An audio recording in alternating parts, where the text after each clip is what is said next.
Guys, the world really is going insane, and at least I have y'all to commiserate with me. Hey guys, welcome back to the channel, your home for independent analysis and commentary on politics, media, internet culture, and more.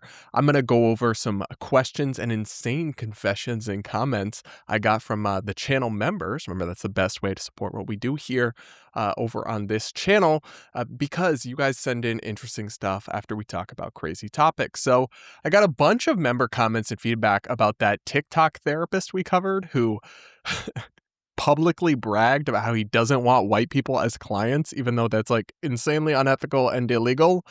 And every time I talk about one of those crazy like DEI run amok, anti-white bigotry stories, and unfortunately they're not particularly infrequent, I get comments coming out of the woodwork about people who've had seriously similar experiences. And here was one that had me a little bit shook. Here it is. I'm a counselor. Someone in my master's program once said they will legitimately charge white people more because they have to do more emotional labor to empathize with them. The professor didn't say anything. There's so many things wrong with that story that I don't know where to begin. One is that, that's illegal. That's 1000% illegal. I didn't go to law school, but I can read. And if you read any anti-discrimination law, it will be pretty clear, pretty explicit. You can't really do the whole different races, different prices thing. It's against the law. So if the person that you had in your class or your program actually went on and tried to do it, hopefully it didn't end up happening, and if it did, it was stopped. And then the piece of it as well, it requires more emotional labor to empathize with people who aren't the same as you. You probably shouldn't be a therapist or a counselor at all then. Isn't that like your whole job is to empathize with people? And if you're like blinded by their skin color and that you find it more taxing to sympathize for an evil white person, then it sounds like you should probably be in therapy working on that, not like giving other people advice on how to fix their lives because your own life is not in a good place.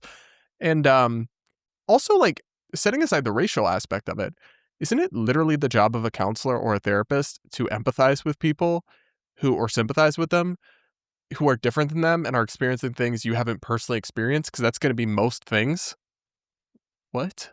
Crazy. Oh, and then the professor not saying anything and being like, hey, that's actually illegal and unethical is also diabolical. But I can't say I'm shocked by any of that because academia is probably, of every institution or walk of American life, the most captured by and infected with this kind of insane identitarian, like reverse discriminatory worldview. Okay, another comment. Every time I think the libs can't say something more ridiculous, I watch your videos and I'm amazed every time. Saying proudly, I don't want to work with white people is absolutely wild.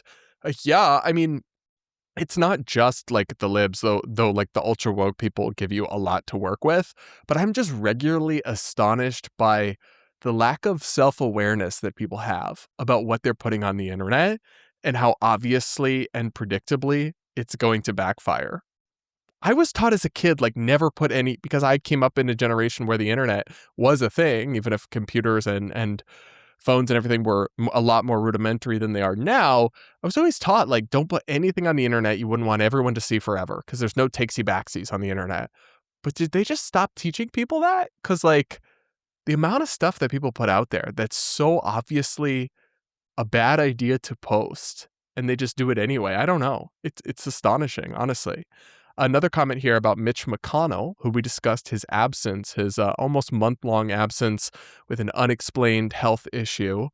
And they wrote, hey, so I don't think he should be required to tell us what is wrong with him because it's his medical privacy, but he should have retired when his health started declining. So I appreciate this feedback or this pushback. And I would say, I agree with you that he shouldn't be required to tell us what is wrong with him if he retired. Right? If he retires and says, I'm having health issues, I'm taking a step back, and I'm going to go be with my family, then we have no right to information about like what he's going through or what he's dealing with. That's 100% private. That's his business. Let him be. Respect his medical privacy.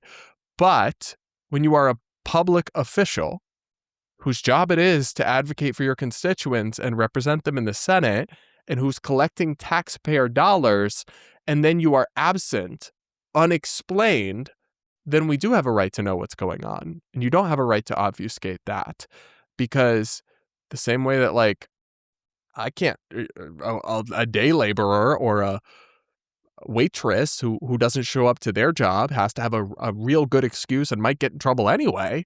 The idea that you could just go AWOL and not explain yourself or be transparent about what's happening when it may be directly relevant to your fitness to continue to do the job you were elected to do, at that point, I think you waive your privacy as a public official. You can have it back if you want to step down, but yeah, I don't think you're entitled to total privacy as a public elected official. Anyway, another comment about the Supreme Court trans athlete case. And somebody pointed out that NBC is busily giving trigger warnings before saying biological males. We live in stupid times. I did see that. Like when NBC covered this Supreme Court case, I think it was NBC, at least according to this commenter, they did a disclaimer. It was like, guys, we'll be using the language biological male to describe these trans athletes because that was what was used in the decision. And I'm like, oh my God, that's not offensive. It's just a fact. It's just reality. It's really ridiculous. And if I was just a casual viewer, I would find that kind of belittling, that they felt I needed to be warned about something like that. I'm like, well, how little do y'all think of me? Anyway, another comment. I don't know if you consider yourself a conservative, but I think the American conservative movement needs a lot more of you, Brad. We need a resurgence in secular intellectual conservatism that has its own identity, as opposed to our current conservative movement, which seems only able to identify itself as not being the crazy leftists on the other side. I think that's a very interesting comment. I don't consider myself a conservative. I did, a long time ago, I would use that label to describe myself. But the reason I don't now is because I don't really know even what that means in a modern political context. Conservatives and Republicans are kind of all over the place ideologically. But I do think a inseparable part of what it means to be a conservative today is social conservatism. Right, like whether it's religious values or like socially traditionalist values. And I don't believe in that. I am a social moderate. Like I'm not on board with crazy woke shit, but I'm a live or let live guy, and I'm a secular person, and I want a modern and moderate approach to social issues. So I don't identify with like the religious right, social conservatism aspect at all. That is a key aspect of what I think of as a conservative. And also, I guess I would describe my views as more than anything as classically liberal, right? I believe in limited government. I believe in the Constitution, free speech. I believe in a free market, more or less, with, some basic social safety net. And yeah, I don't know. So I don't really think that I'm technically conservative, but it's an interesting question for sure. Someone comments the right is becoming just as unhinged as the left. I think that's certainly true for kind of like the internet pundit commentator class, because there's something going on right now where just so many high profile people on the right are losing their minds and losing touch with reality, and then also adopting ever more extreme and outlandish positions. I suspect it may be because part of what made the progressives and the left really become more and more extreme was that they were trapped in these echo chambers, these silos, whether it was like the media institutions or the academy or online spaces like old Twitter, where they were just bouncing off of each other and just agreeing and outwoking each other and becoming more and more extreme. Well, I feel like Twitter perhaps has become like the right-wing version of that, where all they see is other ultra right-wing, far-right people or like anonymous accounts like trolling and groypers and all this stuff that are not at all representative of mainstream public opinion. But they bounce off of each other there and become more and more radical and out of touch.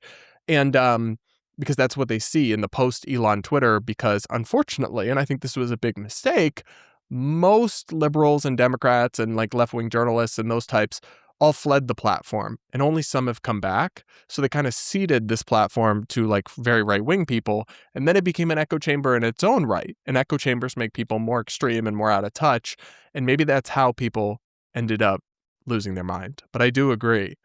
Next comment. I have noticed that the people who scream the loudest about human rights and being kind are often the most awful people in their own lives. Here's a anecdotal observation. The people who have those signs that say like hate has no home, no human being is illegal, science is real, that they put out in their front yard are like the most likely to hate you if you think like biological males shouldn't be in women's sports or something. I don't know. To me, that I get what you're saying. I know lots of like liberals and progressives who are genuinely kind people, but there's a certain type that is like has the be kind sticker on their water bottle, but will club you over the head with it, metaphorically or maybe not, if you like misgender someone or something. I don't know. I know exactly what you're talking about. Someone says, "Don't you ever leave us, Brad. You are one of the few that have common sense." I totally share your frustration. Well, that is so kind. And I don't know that I ever will leave you in terms of ceasing what I do. It might change over the years in exact form or venue or platform. But I have probably too much baggage and controversy attached to me now to do anything else. So there's that. And I genuinely enjoy it. I genuinely love the debate, the dialogue, the discourse, as crazy as it all is, and as unpleasant as it can be sometimes to navigate the hate and the backlash and the algorithms and all of this stuff. I still do love it. I genuinely find it exciting. Heck, like today's a Saturday and I'm filming 3 videos. I just enjoy this. Honestly, it's not all about money. I do fine for myself, but it's really more about making a difference, getting a message out there, and really people like y'all who inspire me. Next comment, does Hassan Piker ever stop to think that he is what's wrong with the world? No, 1000% not. He is definitely a narcissist. And so he thinks he's the best thing since sliced bread, and all his haters are just, liars or bad faith or what have you. And he doesn't really reckon with any of it, honestly. It's interesting because he's somebody who engages a lot with critiques of himself theoretically, in that he like watches or reacts to videos of people criticizing him or trashing him. But he very rarely actually like refutes what they are saying, like substantively engages with the critiques of him. And instead, he more so just like rages out at them or rants about unrelated stuff or goes into like personal attacks against them that may or may not have merit. But so he simultaneously consumes sort of a fair amount of criticism, but engages in like seemingly near zero self-reflection ever, at least in what I've seen of him. Another comment. You are so grounded, Brad. I think I've said it once. Your mom did an amazing job. It's what is missing these days. My daughter and I talk about it all the time. It's just zero to angry remarks and then extreme anger if the mirror is held up to their face with some of these people. Well, that is very sweet. My mom will probably watch this video and appreciate that. And I agree. She did an amazing job and passed down her dashing good looks as well, I must say.